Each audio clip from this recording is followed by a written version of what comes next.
In January 2019, Transparency International announced its Corruption Perception Index for 2018. Malaysia was ranked as the 61st least corrupt country, placing 3rd in Southeast Asia behind Singapore and Brunei Darussalam. This new ranking is a minor improvement from last year's CPI. But how does this reflect in actuality? How serious is the issue with corruption in Malaysia?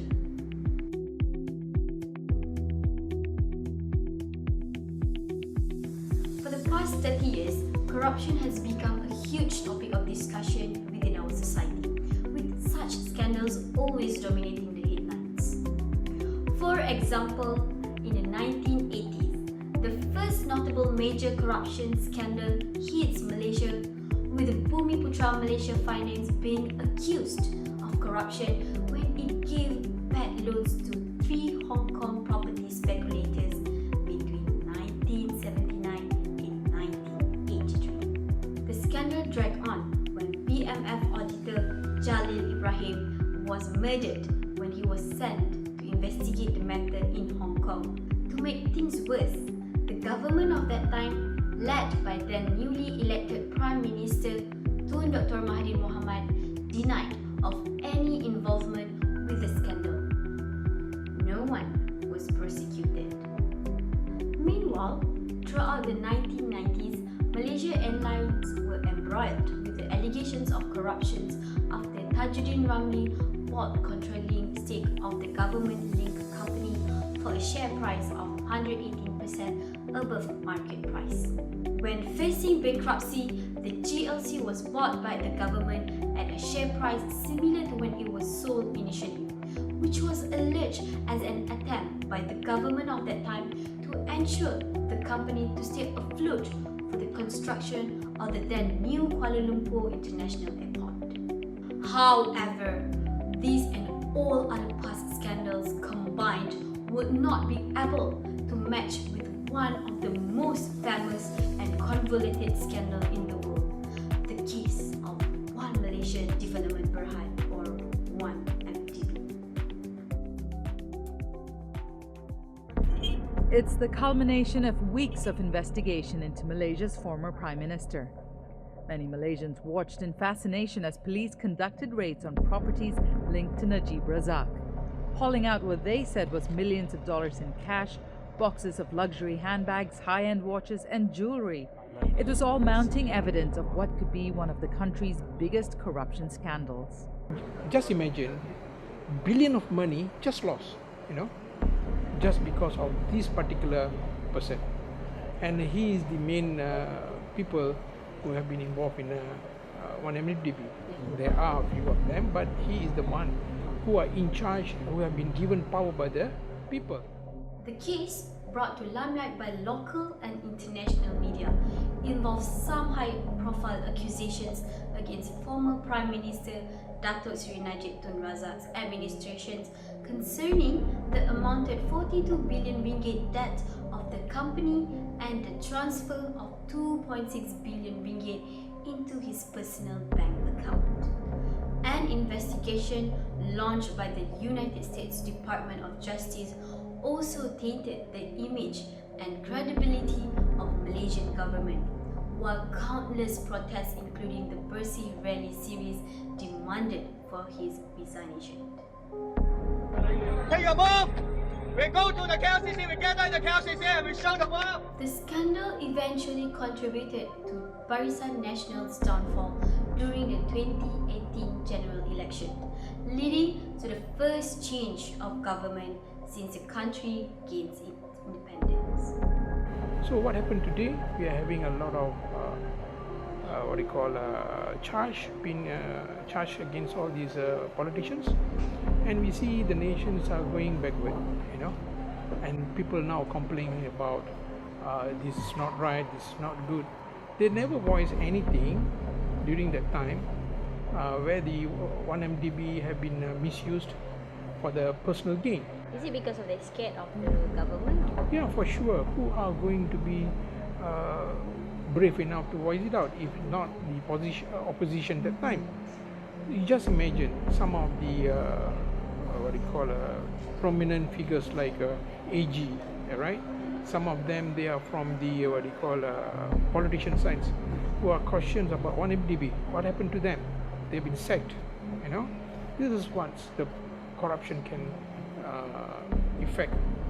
The effect of the corruptions.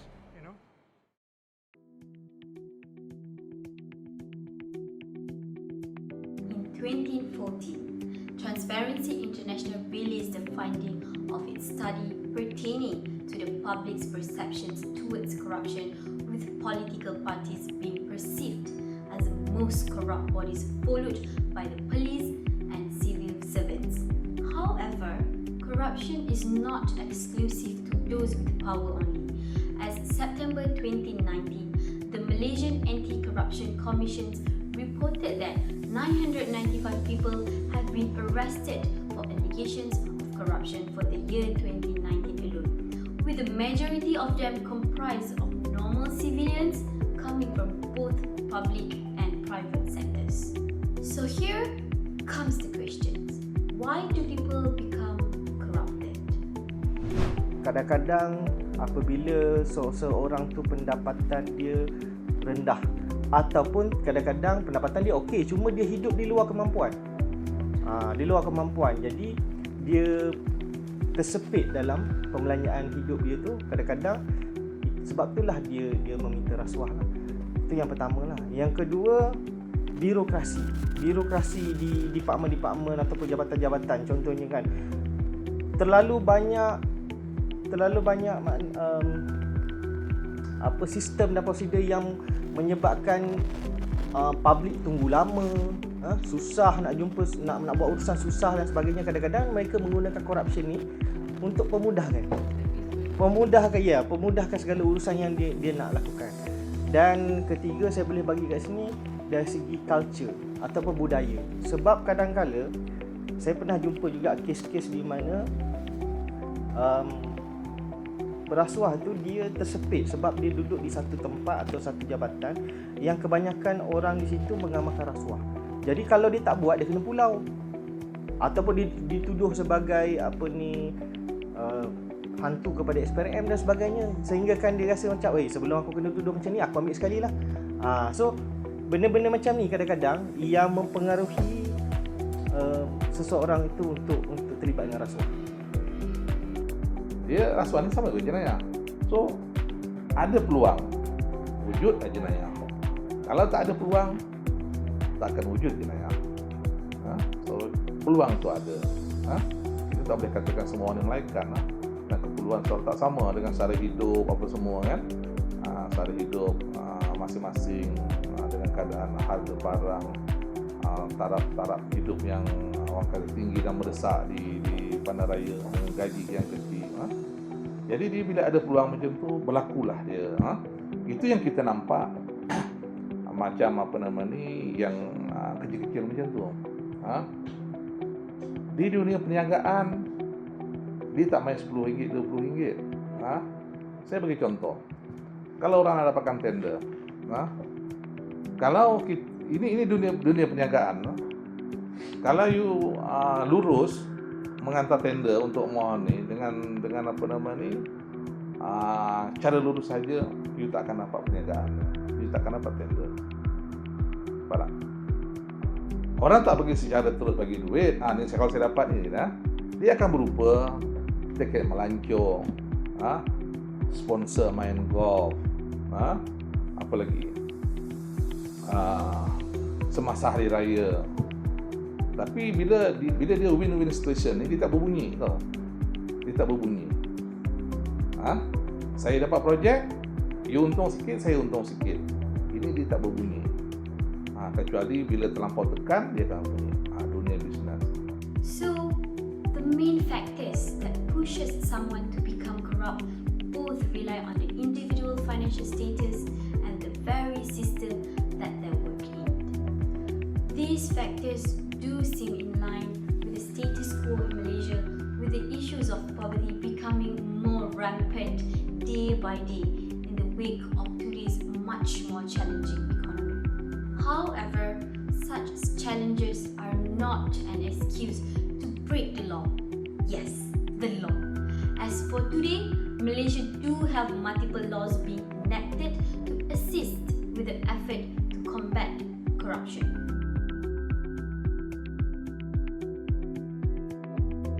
Aside from the Malaysian Penal Code, the main legislation used is the Malaysian Anti-Corruption Commission Act 2009. All acts that may be construed as an act of corruption are properly detailed in the act, and the law applies to all sectors within the country.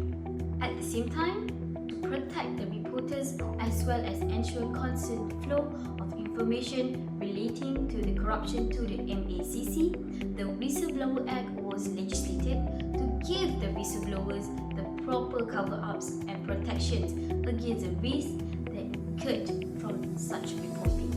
These laws contributed significantly to the MACC's operations and are constantly updated. Bagi saya, undang-undang kita ni, saya rasa dah baik lah. Sebab kita pun sentiasa menambah baik akta ni. Daripada dulu sehingga sekarang, saya ingat dah 3-4 kali dah akta kita ni ditambah baik. Sehinggalah yang terbaru ni, Akta Pencegahan Rasuah 2009 ni pun ada satu amendment baru yang kita dah tambah baik, iaitu Section 17 capital A, 17A besar, yang mana corporate liability, berkenaan dengan corporate liability lah, kesalahan organisasi corporate. Maksudnya kalau dulu pekerja sebuah organisasi corporate ni, syarikat ni yang mengambil corruption, dia saja kena tangkap. Tapi dengan akta baru ni, bukan saja dia kena tangkap, tetapi CEO dia sekalipun akan diambil tindakan, dan kalau terbukti salah dengan company dia pun kita akan blacklist. Jadi dengan, saya ingat kalau dari segi undang-undang kita dah okey, Malaysia dah okey dari segi undang-undang, dan kita sentiasa menambah baik. Kalau kita buat comparison dengan Indonesia contohnya, Indonesia dia punya MACC officer dia kita panggil sebagai KPK tau. Komisi Pembenterasan Korupsi, KPK.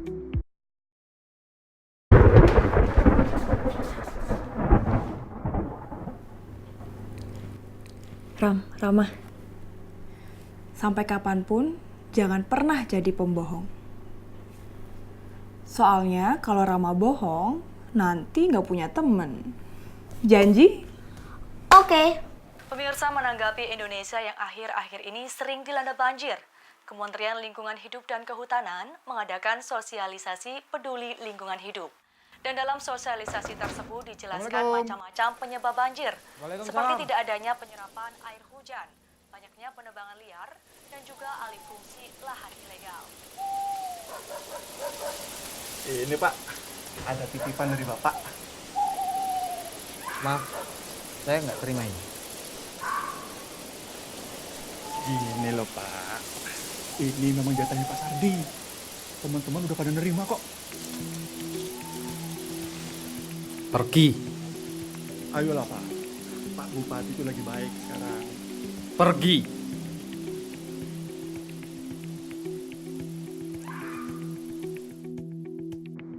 Kalau ikut akta dia, tak silap saya bahawa amal RM10,000 tak dikira sebagai corruption.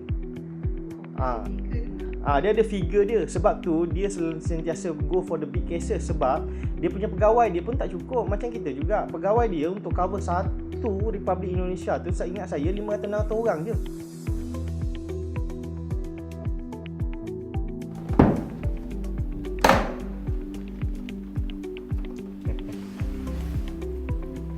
Mohon diterima.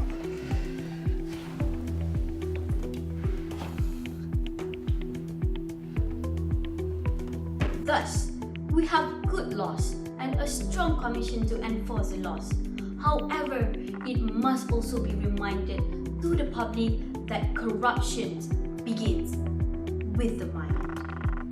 We need to change our mindset, especially on any traditions or cultures that encourages or incentivise corruption, including the jaga-eye perspective.